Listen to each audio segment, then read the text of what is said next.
പ്രതീക്ഷിക്കരുത് അവർ ചെയ്യുന്നുണ്ടെങ്കിലും ഈ രാഷ്ട്രത്തിന്റെ തനിമയോടെയുള്ള ആ സംസ്കാരം സ്വീകരിച്ച് അത് കൂടുതൽ കൂടുതൽ സമ്പുഷ്ടമാക്കിയിട്ട് അടുത്ത തലമുറയിലേക്ക് കൊടുക്കുക. ഇതുപോലൊരു യജ്ഞമായിരുന്നു കഴിഞ്ഞ 10,000 വർഷങ്ങളായിട്ട് ഭാരതീയ ഋഷിവര്യന്മാര് നടത്തിയിരുന്നത്. അതിന്റെ തുടർച്ചയായി നടത്താനുള്ള ധാർമ്മിക കർത്തവ്യം നമുക്കുണ്ട്. നമ്മളത് ചെയ്തില്ലെങ്കിൽ കഴിഞ്ഞ തലമുറയോട് നമ്മൾ ചെയ്യുന്ന ഏറ്റവും വലിയൊരു കുറ്റകൃത്യമായിരിക്കും. തിരുത്താൻ പറ്റാത്ത തെറ്റ് നമ്മളുടെ ചുമലിൽ വന്നു കഴിഞ്ഞ് പിന്നീട് നമ്മൾ പ്രായശ്ചിത്തത്തിന് ഒരുങ്ങുന്നതിനേക്കാൾ എത്രയോ ഉജ്ജ്വലം ഇന്ത്യൻ ഇൻസ്റ്റിറ്റ്യൂട്ട് ഓഫ് സയന്റിഫിക് ഹെറിറ്റേജിന്റെ അനുനിമിഷമുള്ള മഹായജ്ഞം, അതിൽ പങ്കെടുക്കാൻ നിങ്ങളേവരെയും ക്ഷണിച്ചുകൊള്ളുന്നു. നിറഞ്ഞ ഹൃദയത്തോടുകൂടി ആയുരാരോഗ്യ ഐശ്വര്യാണാം അഭിവൃദ്ധിരസ്തു ഉത്തരോത്തരാഭിവൃദ്ധിരസ്തു എന്ന് പ്രാർത്ഥിച്ചുകൊണ്ട് ഗോപാലകൃഷ്ണന്റെ പ്രണാമം സമർപ്പിക്കുന്നു. വന്ദേ മാതരം. നമസ്കാരം. ഭൗതിക സമൃദ്ധിയിലും മനഃശാന്തിയും സമാധാനവും അന്യമായിരിക്കുന്ന സ്ഥിതിവിശേഷമാണ് ലോക ജനതയെ അലട്ടുന്ന പ്രശ്നം. ഈ വെല്ലുവിളിയെ നേരിടുമ്പോഴാണ് ആത്മീയ ആരോഗ്യത്തിന്റെ പ്രസക്തിയെക്കുറിച്ച് തിരിച്ചറിവുണ്ടാവുക. ഭാരതീയ ആരോഗ്യ വീക്ഷണത്തിൽ മനസ്സിന്റെ പിരിമുറുക്കം അയയുന്നതിന് ആത്മീയ ആരോഗ്യം പരമപ്രധാനമാണ്. ആലപ്പുഴ മെഡിക്കൽ കോളേജിലെ പ്രൊഫസറും ആരോഗ്യ ഗ്രന്ഥങ്ങളുടെ രചയിതാവുമായ ഡോക്ടർ ബി പത്മകുമാറിന്റെ വാക്കുകൾ ശ്രദ്ധിക്കുക.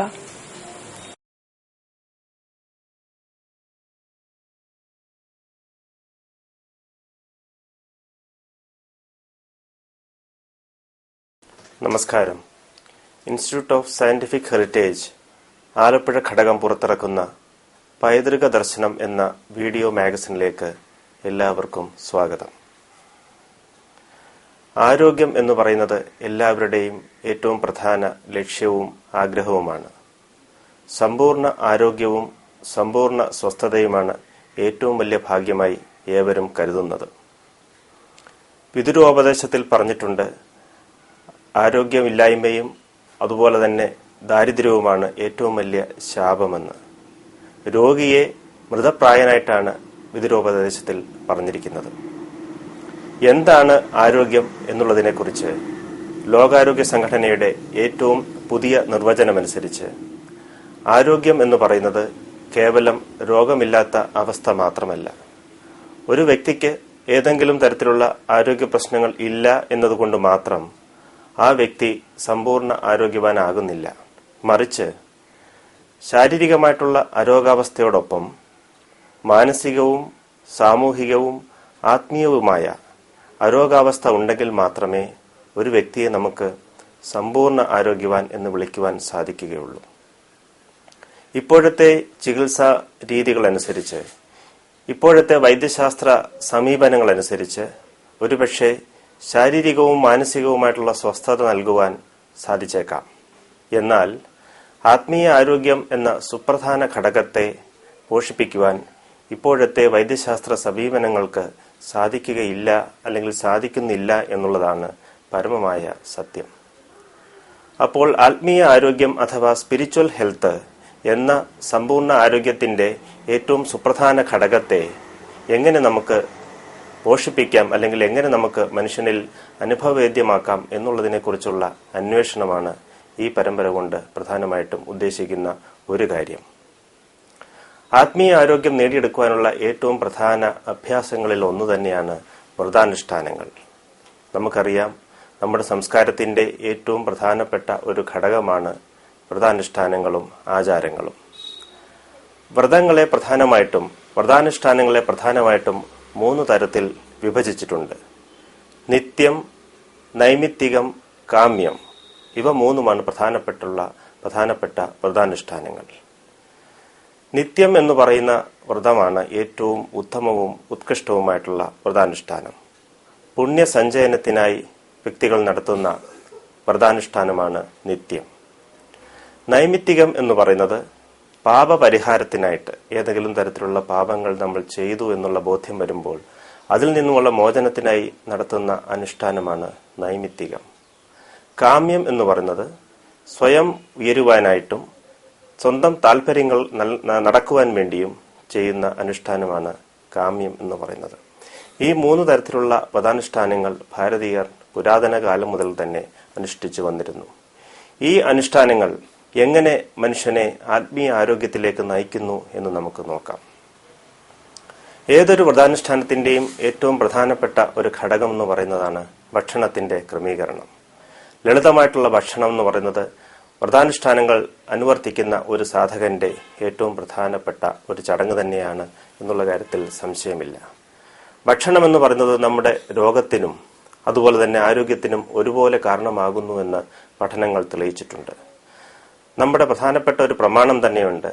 1 നേരം ഭക്ഷണം കഴിക്കുന്നവൻ യോഗി, 2 നേരം ഭക്ഷണം കഴിക്കുന്നവൻ ഭോഗി, 3 നേരം ഭക്ഷണം കഴിക്കുന്നവൻ രോഗി എന്ന്.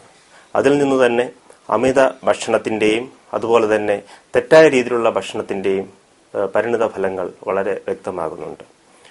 ഇന്നത്തെ വർത്തമാനകാല ഘട്ടത്തിന്റെ ഏറ്റവും പ്രധാന ആരോഗ്യ പ്രശ്നങ്ങൾ നമ്മൾ പരിശോധിച്ച് നോക്കുകയാണെങ്കിൽ അത് പ്രമേഹമാണെങ്കിലും രക്തസമ്മർദ്ദമാണെങ്കിലും ഹൃദ്രോഗമാണെങ്കിലും അമിത കൊഴുപ്പിന്റെ പ്രശ്നങ്ങളാണെങ്കിലും അതല്ല അമിത ശരീരഭാരത്തിന്റെ പ്രശ്നങ്ങളാണെങ്കിൽ തന്നെയും ഇവയെല്ലാം തന്നെ തെറ്റായ രീതിയിലുള്ള ഭക്ഷണത്തിന്റെയും അതോടൊപ്പം തന്നെ അമിത മാംസഭക്ഷണത്തോടുകൂടിയുള്ള പ്രതിപത്തിയുടെയും ഫലമാണ് എന്ന് നമുക്ക് മനസ്സിലാക്കുവാൻ സാധിക്കും.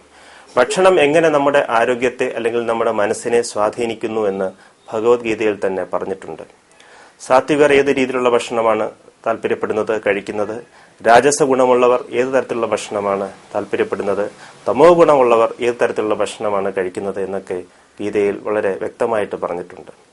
വളരെയേറെ പഴകിയതും ദുർഗന്ധം വമിക്കുന്നതുമായിട്ടുള്ള ഭക്ഷണം, അമിതമായിട്ട് ധാന്യങ്ങൾ അടങ്ങിയിട്ടുള്ള ഭക്ഷണം, ഇവയാണ് തമോ ഗുണമുള്ളവർക്ക് പ്രാധാന്യമായിട്ടുള്ളത് എന്ന് ഭഗവത്ഗീതയിൽ പറയുന്നു.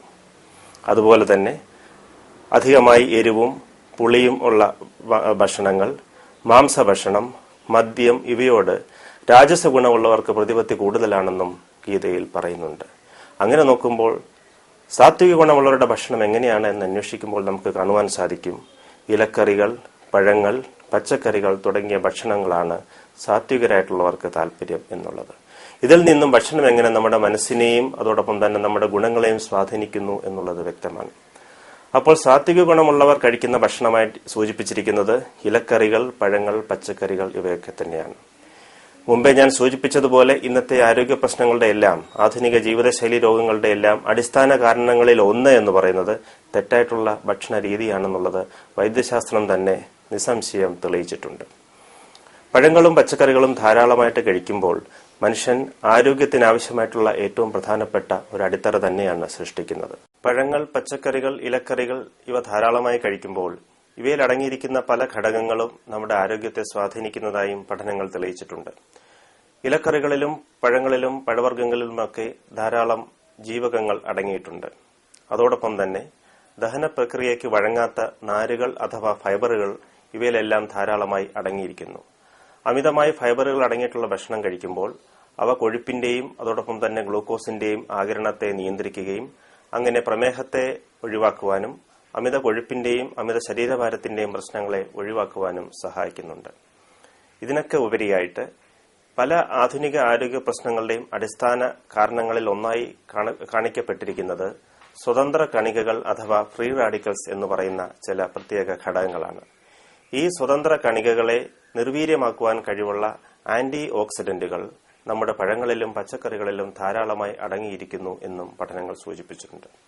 മറിച്ച് അമിത മാംസഭക്ഷണം അകത്താക്കുമ്പോൾ നമ്മുടെ ശരീരത്തിൽ ഈ മാംസത്തെ ദഹിപ്പിക്കുവാനായി ഉണ്ടാകുന്ന പിത്തനീര്, അമിതമായിട്ടുണ്ടാകുന്ന ഈ പിത്തനീരുമായിട്ട് ബന്ധപ്പെട്ടിട്ടുള്ള ചില എൻസൈമുകൾ കുടലിന്റെ അർബുദത്തിന് പോലും വഴിയൊരുക്കുന്നതായും പഠനങ്ങൾ തെളിയിച്ചിട്ടുണ്ട്. ഭാരതത്തിൽ ഏറ്റവും കൂടുതൽ മാംസം ഉപയോഗിക്കുന്ന ഒരു സംസ്ഥാനമായി കേരളം മാറിക്കൊണ്ടിരിക്കുന്ന ഈ സാഹചര്യത്തിൽ ഈ നിരീക്ഷണത്തിന് അങ്ങേയറ്റം പ്രാധാന്യമുണ്ട്. അപ്പോൾ ഈ അവസരത്തിൽ നമ്മൾ മനസ്സിലാക്കേണ്ടത് വ്രതാനുഷ്ഠാനങ്ങളുടെ ഭാഗമായി സാത്വിക ഭക്ഷണം സ്വീകരിക്കുന്ന സാധകൻ അവന്റെ ശാരീരികമായും മാനസികമായിട്ടുള്ള ആരോഗ്യത്തിന്റെ ഏറ്റവും പ്രധാന നടപടികളിൽ ഒന്നുതന്നെയാണ് സ്വീകരിക്കുന്നത്. ഭക്ഷണ സാധനങ്ങൾ തിരഞ്ഞെടുക്കുന്ന ഈ പ്രക്രിയയ്ക്ക് ഉപരിയായിട്ട് ഭക്ഷണം കഴിക്കുന്ന രീതിയിൽ പോലും തെറ്റായിട്ടുള്ള ധാരാളം കാര്യങ്ങൾ വന്നു വരുന്ന ഒരു സാഹചര്യമാണ് ഇപ്പോഴുള്ളത്. അസമയത്തെ ഭക്ഷണം, തെറ്റായിട്ടുള്ള രീതിയിലുള്ള ഭക്ഷണ രീതികൾ, അശ്രദ്ധയോടുള്ള ഭക്ഷണം ഇവയെല്ലാം തന്നെ നമ്മുടെ ദഹന ആകിരണ പ്രക്രിയയെ തകരാറിലാക്കുന്നുണ്ട്. എന്നാൽ നമ്മുടെ ഭാരതത്തിന് അതിപുരാതനമായിട്ടുള്ള വളരെ ശ്രേഷ്ഠമായിട്ടുള്ള ഒരു ഭക്ഷണ സംസ്കാരം ഉണ്ടായിരുന്നു എന്ന് ഉപനിഷത്തുകളും പുരാണങ്ങളും പരിശോധിച്ചു നോക്കിയാൽ നമുക്ക് മനസ്സിലാക്കുവാൻ സാധിക്കും. അന്നം ബ്രഹ്മോപാസനെ എന്നാണ് തൈത്തിരീയോപനിഷത്തിൽ പറഞ്ഞിരിക്കുന്നത്. അന്നത്തെ ബ്രഹ്മമായിട്ട് ഉപാസിക്കണമെന്ന്. അപ്പോൾ അത്രമാത്രം ശ്രേഷ്ഠമായിട്ടും ആദരവോടും കൂടി വേണം നമ്മൾ ഭക്ഷണത്തെ സമീപിക്കേണ്ടത് എന്ന് പുരാണങ്ങളിലും ഉപനിഷത്തുകളിലും പറഞ്ഞിട്ടുണ്ട്. ഇപ്പോൾ നമുക്കറിയാം, ആധുനിക ജീവിതത്തിന്റെ ഭാഗമായി പലപ്പോഴും എന്തെങ്കിലുമൊക്കെ വാരി വലിച്ചു തിന്നുക എന്നുള്ളത് മാത്രമാണ് ഭക്ഷണം കഴിക്കുമ്പോൾ പലരും സ്വീകരിക്കുന്നത്. പലപ്പോഴും സ്വീകരണ മുറിയിൽ ടിവിക്ക് മുൻപിൽ അലസമായിരുന്നു കൊണ്ടായിരിക്കും പലരും ഭക്ഷണം കഴിക്കുന്നത്. ഫലമോ ശരിയായിട്ടുള്ള രീതിയിൽ ദഹനത്തിന് ആവശ്യമായിട്ടുള്ള എൻസൈമുകളുടെ ഉൽപാദനം നടക്കുന്നില്ല. നമ്മുടെ രസനേന്ദ്രിയങ്ങൾ ശരിയായ രീതിയിൽ പ്രവർത്തിക്കുന്നില്ല. ഇതൊക്കെ കൊണ്ട് ശരിയായിട്ടുള്ള ഭക്ഷണത്തിന്റെ ദഹനവും ആകിരണവും നടക്കാതെ വരികയും അസിഡിറ്റിയുടെ പ്രശ്നങ്ങൾ, അതുപോലെ തന്നെ വയറിന് പെരുക്കം, പുളിച്ചു തികട്ടൽ തുടങ്ങിയ പ്രശ്നങ്ങൾ ഉണ്ടാകുകയും ചെയ്യും. സാത്വികമായിട്ടുള്ള ഭക്ഷണ രീതി എന്ന് പറയുന്നത് ഇതിൽ നിന്നൊക്കെ വ്യത്യസ്തമാണ്. ഉദാഹരണത്തിന് മണ്ഡലകാലത്തെ അനുഷ്ഠാനം തന്നെ നമുക്ക് നോക്കാം. മണ്ഡലകാലത്തെ വ്രതാനുഷ്ഠാനങ്ങളുടെ ഏറ്റവും പ്രധാനപ്പെട്ട ഒരു ഘടകം എന്ന് പറയുന്നത് തന്നെ സാത്വികമായിട്ടുള്ള ഭക്ഷണ രീതിയാണ്. ലളിതമായിട്ടുള്ള ഭക്ഷണം ഏറ്റവും ശുചിയായിട്ടുള്ള അന്തരീക്ഷത്തിലാണ് സാധകൻ കഴിക്കേണ്ടത് എന്ന് പ്രത്യേകം പറയുന്നുണ്ട്. അതോടൊപ്പം തന്നെ ഒരു വറ്റുപോലും കളയാതെ ഭക്ഷണത്തെ പ്രാർത്ഥിച്ചുകൊണ്ട് ഭക്ഷണം വളരെ ക്ഷമയോടുകൂടി കഴിക്കുകയും അതുപോലെ തന്നെ അമൃതാഭിധാനമസി അന്നദാത സുഖീഭവ എന്ന പ്രാർത്ഥനയോടുകൂടി ഭക്ഷണം കഴിക്കുന്നത് അവസാനിപ്പിക്കുകയും ചെയ്യും എന്നുള്ളത് അനുഷ്ഠാനങ്ങളുടെ ഒരു പ്രത്യേകതയാണ്. അപ്പോൾ ഭക്ഷണം കഴിക്കുന്ന രീതിയിലും അതുപോലെ തന്നെ ഭക്ഷണ സാധനങ്ങൾ തിരഞ്ഞെടുക്കുന്ന രീതിയിലുമൊക്കെ വ്രതാനുഷ്ഠാനങ്ങളുടെ ഭാഗമായി സാധകൻ അനുവർത്തിക്കുന്ന ശ്രേഷ്ഠമായിട്ടുള്ള ഒരു സംസ്കാരം അവനെ സമ്പൂർണ്ണ ആരോഗ്യത്തിലേക്ക് നയിക്കുന്നു എന്നുള്ളതാണ് നമുക്ക് മനസ്സിലാക്കുവാൻ സാധിക്കുന്നത്. ഭാരതീയ സംസ്കാരത്തിന്റെ മഹിമയിൽ നദികളുടെ സംഭാവന അതിശ്രേഷ്ഠമാണ്. പുണ്യനദിയായ ഗംഗയിലെ ജലം സർവപാപനാശിനിയാണെന്നുള്ളത് പൗരാണിക കാലം മുതൽ നിലനിൽക്കുന്ന വിശ്വാസമാണ്. സ്വർലോക നദിയായ ഗംഗയെ ഭൂമിയിലേക്ക് ആനയിച്ചു കൊണ്ടുവന്നത് തന്നെ സൂര്യവംശ രാജാക്കന്മാരുടെ മുക്തിക്ക് വേണ്ടിയായിരുന്നു. ഗംഗാവതാരം സംബന്ധിച്ച ഈ പൗരാണിക സത്യം പ്രസിദ്ധ ഭിഷഗ്വരനും സംസ്കൃത പണ്ഡിതനുമായ ഡോക്ടർ കെ.പി. ഹെഗ്ഡെയുടെ പ്രഭാഷണത്തിൽ നിന്നും ഗ്രഹിക്കാം.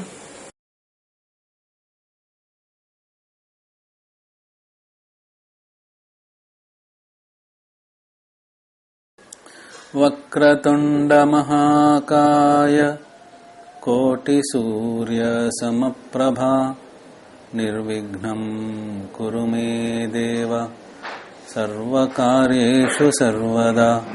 ഓം ശ്രീമന്മഹാഗണാധിപതയേ നമഃ. നമ്മുടെ ഭാരതം ഒരു പുണ്യഭൂമിയാണ്.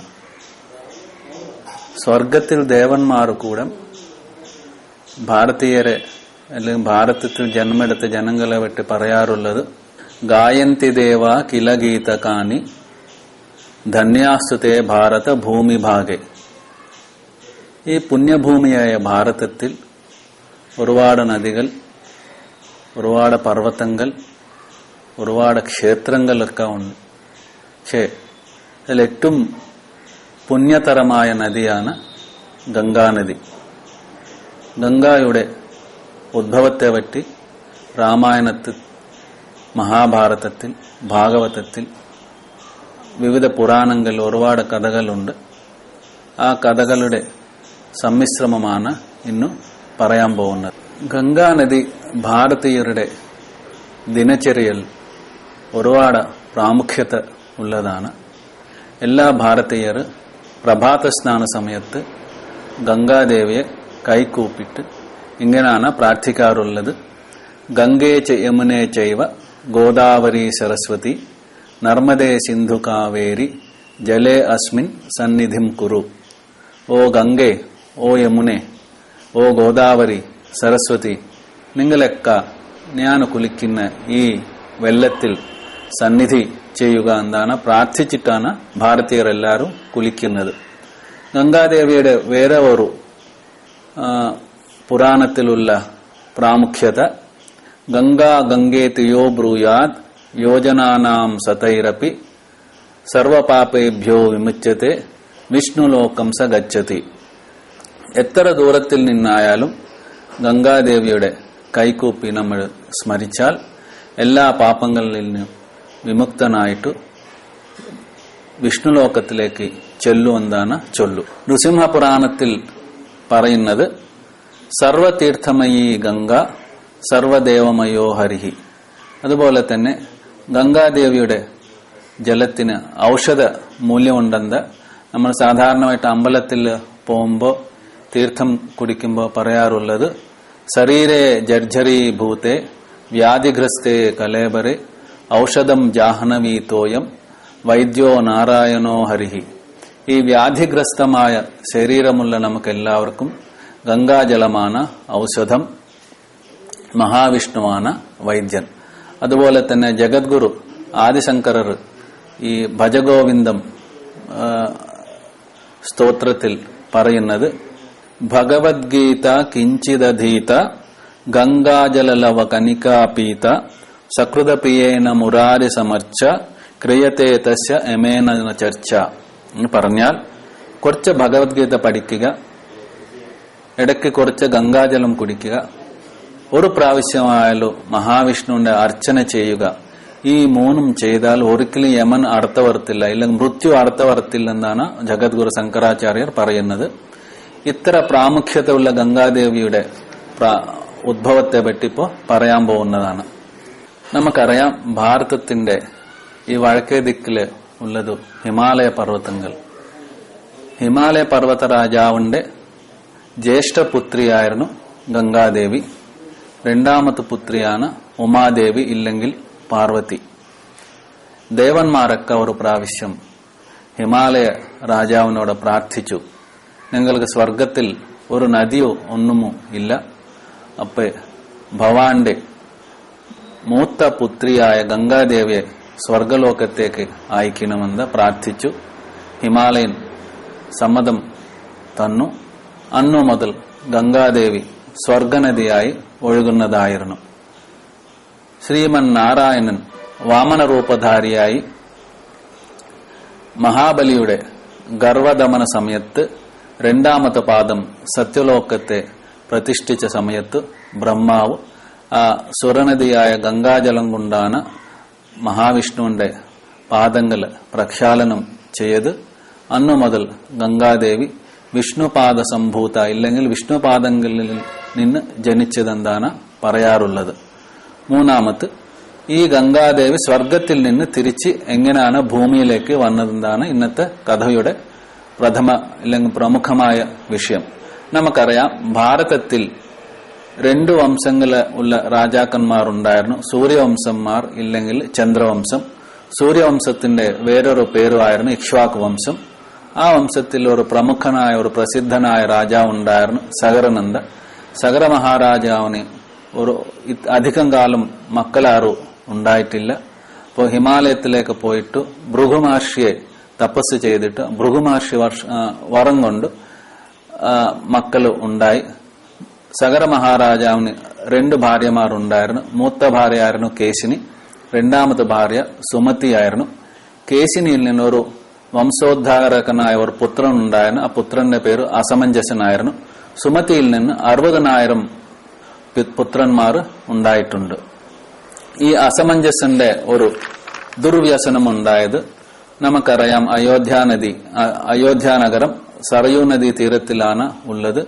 കുട്ടികളെല്ലാവരെയും കൊണ്ടുപോയിട്ട് നദിലെ മുക്കിക്കൊല്ലുക എന്ന് പറയുന്നതാണ് ഇദ്ദേഹത്തിന്റെ ഒരു സ്ഥിരം പരിപാടിയായിരുന്നു. ആ പ്രജകളെ ബാധിക്കുന്ന ആ അദ്ദേഹത്തിന്റെ ആ ദുർവ്യസനം കൊണ്ട് സഗര മഹാരാജാവ് സ്വന്തം പുത്രനെ പട്ടണത്തിൽ നിന്ന് പുറത്തേക്ക് അയച്ചു. സഗര മഹാരാജാവ് ഒരു പ്രാവശ്യം ഗുരുവിന്റെ ആജ്ഞ അനുസരിച്ചിട്ട് അശ്വമേധയാഗം ചെയ്തു. ആ അശ്വമേധയാഗത്തിന്റെ രക്ഷകനായിട്ട് അസമഞ്ജസന് പുത്രനായ അംശുമാനാണ് സെക്യൂരിറ്റി ആയിട്ട് നിർത്തിയത്. ഒരു പ്രാവശ്യം ഇന്ദ്രൻ ആ കുതിരയെ മോഷ്ടിച്ചു കൊണ്ടുപോയി പാതാളത്തിൽ ഒളിപ്പിച്ചു വെച്ചു. അപ്പോ യാഗാശ്വത്തെ കാണാതാവുമ്പോ ഈ യാഗത്തിന്റെ ആചാര്യന്മാർ മഹാരാജാവിനോട് പറഞ്ഞ് ഏതു വിധത്തിലായാലും ആ കുതിരയെ തിരിച്ചു കൊണ്ടുവന്നിട്ട് അശ്വമേധയാഗം പൂർത്തിയാക്കിയിരിക്കണം, പൂർത്തിയായില്ലെങ്കിൽ അമംഗളം സംഭവിക്കുമെന്നാണ് പറഞ്ഞു. സഗർ മഹാരാജാവ് 60,000 പുത്രന്മാരോട് പറഞ്ഞു, നിങ്ങളെല്ലാം ഈ ഭൂമിയെ ചുട്ടു നോക്കി പോയിട്ട് കുതിരയെ തിരിച്ചു കൊണ്ടുവരണമെന്ന് നിർബന്ധിച്ച് പറഞ്ഞു. അവർ ഭൂമിയിൽ മൊത്തം കറങ്ങിപ്പോയിട്ട് എവിടെ അശ്വത്തെ കണ്ടില്ല, കുതിരയെ കണ്ടില്ല. തിരിച്ചു വന്ന അച്ഛനോട് പറഞ്ഞു, മഹാരാജാവെ ഞങ്ങൾ ഈ യാഗാശ്വത്തെ കണ്ടില്ലെന്നാണ് പറഞ്ഞത്. അപ്പോൾ മഹാരാജാവ് കോപാകുലനായ പുത്രന്മാരോട് പറഞ്ഞു, നിങ്ങൾ പാതാളത്തിലേക്ക് പോയിട്ട് അയാൾ അശ്വത്തെ തിരിച്ചു കൊണ്ടുവരണമെന്നാണ് നിർബന്ധിച്ച് പറഞ്ഞത്. അപ്പോൾ അവർ പാതാളത്തിലേക്ക് പോകുമ്പോൾ കിഴക്കേ വഴക്ക് ദിക്കിലാണ് ആ യാഗാശ്വത്തെ അവർ കണ്ടത്. അതിന്റെ മുമ്പിൽ അവർ മഹാമുനി ഒരു തപസ് ചെയ്ത് ഇരിക്കുകയായിരുന്നു. അദ്ദേഹമായിരുന്നു കപില മഹർഷി, ഇല്ലെങ്കിൽ മഹാവിഷ്ണുവിന്റെ അവതാരനായ കപില മഹർഷിയായിരുന്നു. അപ്പൊ അവർ കപില മഹർഷിയോട് ഒച്ചക്ക് പറഞ്ഞു, നീയാണ കള്ളൻ, നീയാണ തസ്കരൻ, നീയാണ് ഞങ്ങളുടെ യാഗാശ്വത്തെ മോഷ്ടിച്ചതെന്ന് പറഞ്ഞ് നിങ്ങളിപ്പോ വധിക്കാൻ പോകുന്ന ഭയങ്കരമായിട്ട് ഒച്ച വെച്ചു. ആ ഒച്ച കൊണ്ട് കപില മഹർഷിയുടെ തപസ്സിൽ ഭംഗമുണ്ടായി. അദ്ദേഹം കണ്ണു തുറക്കുമ്പോൾ തന്നെ ഇവരെല്ലാം ഭസ്മീകൃതരായി. ഒരുപാട് കാലം പോയിട്ട് തിരിച്ചു വരാത്ത മക്കളെ കൊണ്ട് ചിന്താമഗ്നനായ സഗരനോട് ഗരുഡൻ വന്നു പറഞ്ഞു. ഗരുഡൻ സഗര മഹാരാജാവിന്റെ രണ്ടാമത്തെ പത്നിയായ സുമതിയുടെ സഹോദരനാണ്. അപ്പൊ ഗരുഡൻ സഗരനോട് പറഞ്ഞു, മഹാരാജാവിന്റെ മക്കളൊക്കെ കപില മഹാമുനിയുടെ മുമ്പിൽ ഭസ്മീകൃതരായി, യാഗാശ്വ അവിടെ തന്നെ ഉണ്ട്. അത് കാരണം അദ്ദേഹം പൗത്രനായ അംശുമാനെ അങ്ങോട്ട് അയക്കണമെന്ന്. മഹാരാജാവ് കൊച്ചുമോനായ അംശുമാനോട് പറഞ്ഞു, മോനെ നീ പോയിട്ട് ആകാശത്തെ തിരിച്ച് കൊണ്ടുവരണം. അംശുമാൻ പാതാളത്തിലേക്ക് പോയിട്ട് കപില മഹർഷിയോട് പ്രാർത്ഥിച്ചു, മഹാമുനെ, എന്റെ പിതൃന്മാർ ഒരുപാട് തെറ്റുകൾ ചെയ്ത് അവരെല്ലാം ക്ഷമിക്കുക. രണ്ടാമത് യാഗാശ്വത്തെ കൊണ്ടുപോവാൻ എനിക്ക് സമ്മതി തരണം. കപില മഹർഷി അപ്പൊ പറഞ്ഞു, അംശുമാന്റെ പിതൃകൾ ഭസ്മീകൃതരായത് അവർ ചെയ്ത പാപകർമ്മം കൊണ്ടാണ്, എന്റെ കോപാഗ്നിയിൽ അല്ല. മോനെ ഈ യാഗാശ്വത്തെ കൊണ്ടുപോവാം. മൂന്നാമത്, ഭവാന്റെ പിതൃകൾക്ക് മോക്ഷം കിട്ടാനുണ്ടെങ്കിൽ സുരനദിയായ ഗംഗാ ജലം കൊണ്ടാണ് തർപ്പണം ചെയ്യേണ്ടത്. അംശുമാൻ തിരിച്ച് മഹർഷിയെ പ്രണമിച്ചിട്ട് യാഗാശ്വത്തെ കൊണ്ടുപോയി അയോധ്യ നഗരത്തിൽ എത്തിച്ചു. ആ അശ്വമേധയാഗം പൂർണ്ണമായി, മംഗളമായി പൂർണ്ണമായി. അത് കഴിഞ്ഞിട്ട് ഇപ്പോ സുരനദി ആയ ഗംഗയെ തിരിച്ചു കൊണ്ടുവരാനുണ്ടെങ്കിൽ തപസ് ചെയ്യണം. സഗര മഹാരാജാവിന് വയോധിക്യം കൊണ്ട് ആ തപസ്സൊന്നും ചെയ്യാൻ പറ്റില്ല. അംശുമാൻ അതുപോലെ തന്നെ വയോധിക്യം കൊണ്ട് തപസ് ചെയ്യാൻ പറ്റില്ല. അംശുമാന്റെ പുത്രനായ ദിലീപനായാലും അതിനു പറ്റി ഒരു നിർണയം എടുക്കാതെ തന്നെയാണ് മരണമടഞ്ഞത്. ഈ ദിലീപന്റെ പുത്രനാണ് ഭഗീരഥൻ. ഭഗീരഥന് കുട്ടികളൊന്നുമില്ല. അത് കാരണം അദ്ദേഹം ഈ രാജ്യഭരണത്തെ മന്ത്രിമാർക്ക് ഏൽപ്പിച്ചിട്ട് ഹിമാലയത്തിൽ പോയിട്ട് ഘോരമായ തപസ് ചെയ്തു. തപസ് കൊണ്ട് സന്തുഷ്ടായ ഗംഗാദേവ് പ്രത്യക്ഷമായി ചോദിച്ചു, ഭഗീരഥ, നിനക്ക് എന്ത് വേണം? ഭഗീരഥൻ പറഞ്ഞു, എന്റെ പിതൃകൾ പാതാളത്തിൽ ഭസ്മീകൃതരായി ഇരിക്കുകയാണ്. അവരുടെ മോക്ഷത്തിന് വേണ്ടിയിട്ടു ഭവതിയുടെ ജലതർപ്പണം വേണം.